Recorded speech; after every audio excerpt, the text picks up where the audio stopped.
আপনি চুপচাপ বসে যান, চুপচাপ বসে যান। যেটা বলছেন কোনো জায়গায় কোনো সময় শুনিনি আমরা কোনো আশা। আসসালামু আলাইকুম রহমতুল্লাহ। চলছে ভোট গ্রহণ অলরেডি শেষ হয়ে গেছে। তো আজকে একটা বিষয় আমি অবাক হয়ে গেছি। বিশ্ববিদ্যালয়ের প্রধান উপাচার্য ভিসি তেনাকে ছাত্রদলের পক্ষ থেকে ধমক দেওয়া হচ্ছে, ধমক দিয়ে কথা বলছেন এবং তেনার সাথে অনেক তর্কাতর্কি হয়েছে। এমন কিছু কথা বলা হয়েছে, উপাচার্য প্রধান ভিসি যিনি আছেন তিনি অবাক হয়ে গেছেন এবং তিনি বিভ্রান্ত হয়ে যাচ্ছেন। তো যাই হোক, যেটা বলছিলাম আপনাদেরকে অবশ্যই দেখাবো, সেই ভিডিও ক্লিপটি দেখাবো ইনশাআল্লাহ শেষের দিকে। একটু ধৈর্য সহকারে আপনারা এই ভিডিওটি দেখবেন, প্রথম থেকে শেষ পর্যন্ত দেখবেন। তো আমি আপনাদেরকে অবশ্যই গুরুত্বপূর্ণ আরো কিছু ইনফরমেশন দিচ্ছি। তো যেটা বলছিলাম, বিশ্ববিদ্যালয়ের একজন ভিসি প্রধান, তেনাকে অবশ্যই সম্মান করার কথা। কি এমন অনিয়ম তিনি করছেন যার কারণে আজকে বিশ্ববিদ্যালয় একজন গোটা বাংলাদেশের মধ্যেই প্রধান বিশ্ববিদ্যালয় যেখান থেকে আন্দোলন শুরু করা হয়েছে, সেই আন্দোলনের ডাকে আজকে দেশ স্বাধীন হয়েছে, জুলুমবাজ শেখ হাসিনাকে তাড়ানো হয়েছে। সেই বিশ্ববিদ্যালয় একজন সম্মানিত একজন শিক্ষক, তেনাকে এইভাবে ধমক দেওয়া কোনোভাবেই উচিত নয়, এটা কেউ কাম্য করে না। তো নিঃসন্দেহে এটা খুবই দুঃখজনক বিষয়।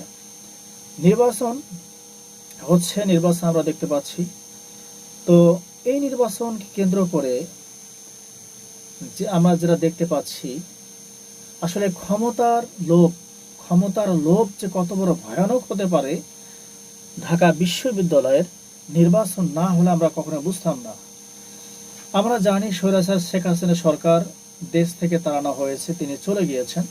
তো এখন দেশ শৃঙ্খলার মধ্যে আছে, আমরা সেটা জানি।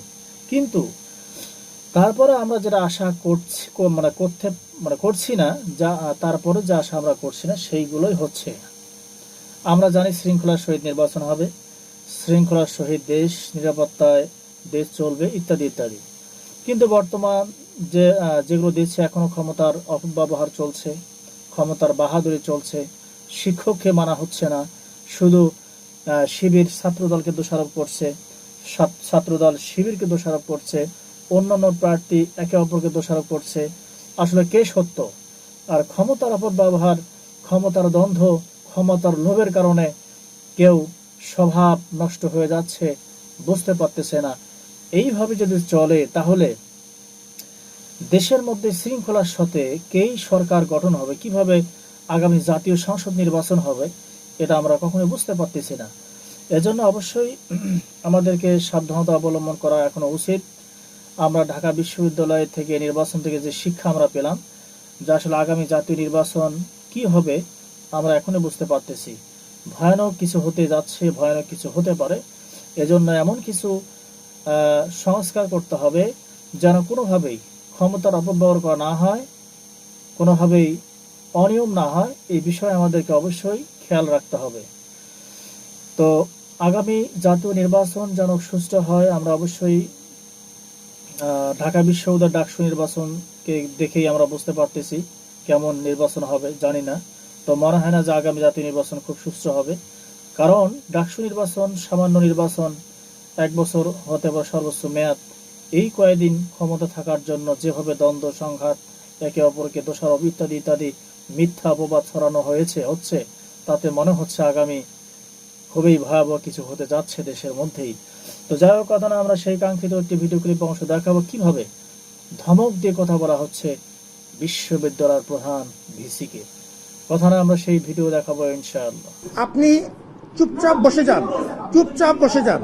যেটা বলছেন কোনো জায়গায় কোনো সময় শুনিনি আমরা কোনো আশা, কোনো সময় করছেন। আপনারটা আপনি বলেন, আপনারটা চিৎকার চাচামেচি কিচ্ছু হবে না। আমরা ছেলে ছিলাম না। আমি রাকিব, আমার সাথে চিৎকার চেঁচামেচি করে লাভ নাই বাপ। I'm not that type. আমার সাথে চিৎকার চেঁচামেচি, get into a civil dialogue. আপনাকে আমি সম্মান করি, and I respect equal respect from your part. This is a civil dialogue. এবং সেই জন্যই আমি সভাপতির সাথে কথা বলেছি, এরকম কোনো অভিযোগ আমরা কোনো সময় শুনিনি যে আজকে টার্ন আউটের কোনো রকম কমতি ছিল। আজকে সবচাইতে বড় মাপের টার্ন আউট ছিল এই ক্যাম্পাসে। দিনের পর দিন 11 মাস ধরে আমরা পরিশ্রম করেছি। তোমার বক্তব্য তোমার, আমি সেটা সম্মান করি। আমি যেটা বললাম টু এভরিওয়ান, পুরা দেশের মানুষকে জানালাম।